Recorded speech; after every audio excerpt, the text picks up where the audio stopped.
Morning, everybody. Hey, a little while ago, I shared a viewpoint on how to hold a structured feedback conversation, because it's quite an important conversation, especially for the individual receiving it.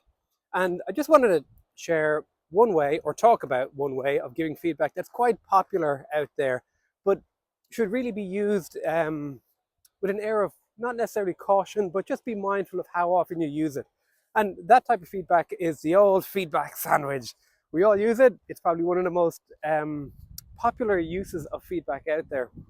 It's definitely used in Toastmasters. And while it's useful, one of the challenges we have with it is that using the feedback sandwich, if it's repetitive, can become quite predictable. And so human beings were very good at identifying patterns, picking up on patterns. So the whole feedback sandwich, it works a little bit like this. You give this person a compliment, you tell them what they're really doing well, and then you might tell them what you'd like them to change or correct. And then you'd follow that up with another compliment. So that's your feedback sandwich. It's the command, recommend, command approach.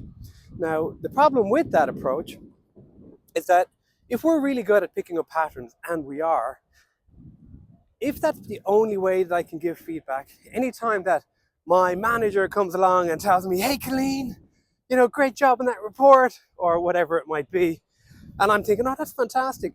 But then it's followed up with a recommendation on something that I should be doing better. And then it's wrapped up with another, overall, you're doing an amazing job, or something like that. So anytime that my boss gives me a recommendation or a commendation, I'm starting to thinking, okay, so what's coming, what's next? And so the problem with that is I'm not really focusing on the good thing. I'm just preparing myself for what I want to change, or what I need to change, or what my boss or manager really wants to say.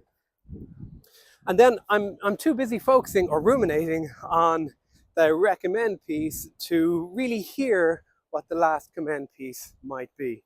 And so while it's perfectly fine to use it every now and again, if we use it too often, it starts to become a little bit predictable and it loses its effect. And so the chances of me taking on that feedback, because it feels like it's a bit of a technique and not just a conversation, then it's greatly reduced.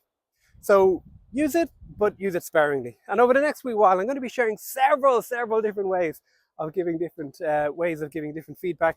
So it just becomes conversational, right?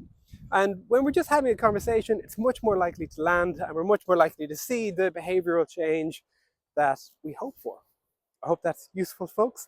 Enjoy your beautiful day. Cheers. Bye.